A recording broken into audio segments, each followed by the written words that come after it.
As forças aéreas russas trouxeram o caos a Kiev em uma nova ofensiva inesperada. Um inimigo devastador emergiu diretamente na capital ucraniana, já fragilizada pelo conflito, iluminando o céu noturno com destruição. Relatos visuais mostram os moradores de Kiev perplexos e em pânico, olhando para o alto enquanto ouviam o som ameaçador dos veículos aéreos não tripulados que visavam os últimos remanescentes da estrutura militar da Ucrânia. Esses drones, silenciosos e mortais, estavam determinados a cumprir sua missão. Tanto a mídia russa quanto a ucraniana não esconderam os detalhes de um ataque implacável que durou horas. Após mais de 3 horas de bombardeios incessantes, surgem questionamentos. Onde estava Zelensky em meio a todo esse caos? A madrugada em Kiev foi rompida pelo estrondo das explosões e o eco contínuo das sirenes antiaéreas. A cidade, que já foi motivo de orgulho nacional, agora se encontrava à mercê de um ataque aéreo sem precedentes, mergulhando o governo de Zelensky em um cenário de medo e desordem. A chegada desse novo adversário, conhecido como os drones Harpia 1A, marcou uma nova fase no conflito.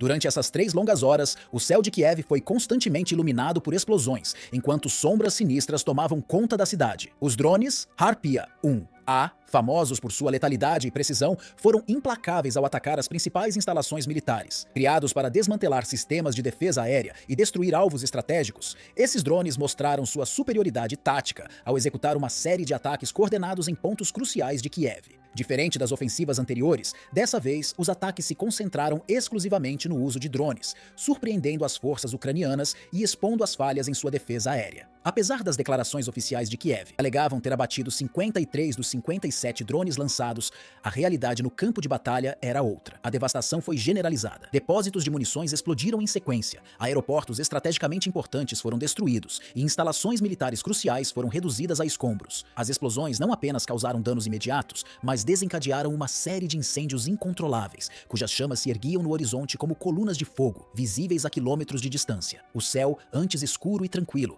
estava agora coberto por uma densa nuvem de fumaça, e o odor de pólvora queimando se espalhava pela região, impregnando o ar de uma lembrança amarga da brutalidade do conflito.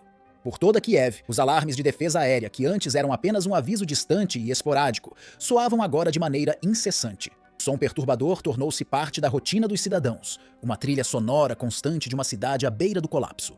O medo e a confusão se espalhavam por cada esquina, com a população tentando buscar refúgio a cada novo alerta, sem saber se o próximo ataque atingiria suas casas ou se aproximaria ainda mais do centro urbano. As ruas antes vibrantes de Kiev estavam agora desertas, com edifícios danificados e o constante eco das sirenes sendo os únicos sinais de vida. As forças ucranianas, embora tentassem reagir, enfrentavam dificuldades crescentes. Ataques simultâneos vindos de 3 frentes distintas, ao norte, leste e oeste, deixaram as defesas do país sobrecarregadas e incapazes de conter a ofensiva. Os ataques concentrados em Boryspil, Obukiv e Vasylkiv, áreas estratégicas devido à presença de bases militares e infraestrutura essencial, transformaram essas regiões em cenários de destruição total. As tropas locais, embora corajosas em seus esforços, encontraram-se superadas em número e em tecnologia, enquanto as tentativas de contenção falhavam repetidamente. Enquanto isso, grupos clandestinos de resistência russa, liderados por Sergei Lebedev, forneciam informações que o governo ucraniano preferia manter fora do alcance do público. Segundo Lebedev,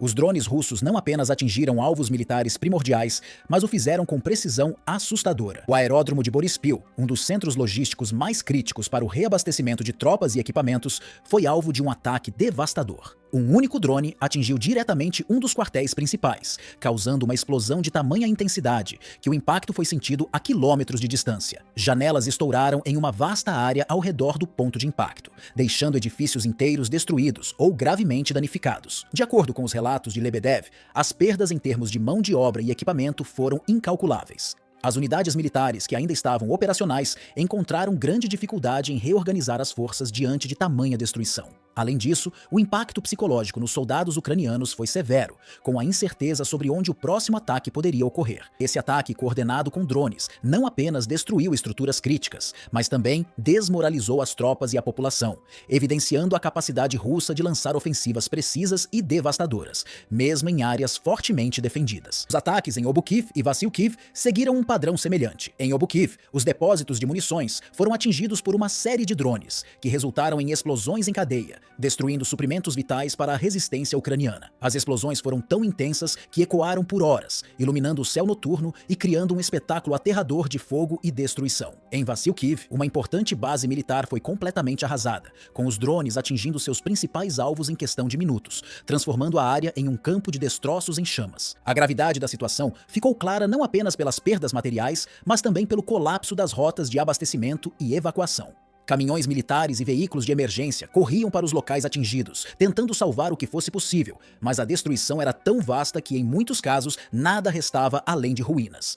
Em Obukiv, drones atingiram depósitos de armamentos, desencadeando explosões em cadeia que ecoaram durante a noite. Um cenário semelhante ocorreu em Kaniv, na região de Cherkasy, onde as forças ucranianas sofreram perdas severas. As explosões em Kaniv foram de tal magnitude que se acredita que muitos soldados ucranianos tenham sido mortos ou feridos. A dimensão das destruições ficou evidente pelo grande número de veículos de emergência e caminhões militares que foram mobilizados para os locais atingidos. As ferrovias ucranianas, essenciais para o transporte de tropas e suprimentos, também foram duramente atingidas pelos recentes ataques. Um importante entroncamento ferroviário localizado na estação de Fastev, nos arredores de Kiev, foi destruído por drones. O impacto gerou uma sequência de explosões em cadeia, espalhando estilhaços e munições por grandes distâncias.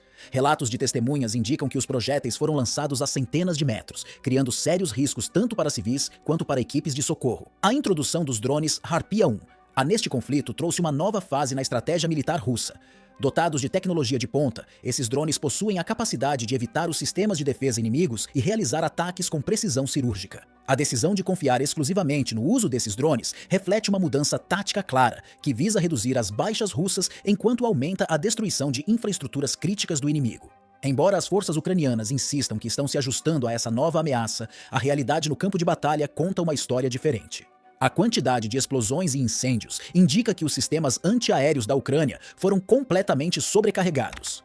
A ausência de informações precisas por parte das autoridades ucranianas apenas contribui para o agravamento da situação, fomentando especulações e ampliando o medo entre a população. Os cidadãos observam, cada vez mais, como seu país foi conduzido a um caminho trágico, deixando todos em constante estado de alerta. Esse momento reflete uma fase crítica no conflito, onde a incerteza e o perigo permanecem sempre presentes.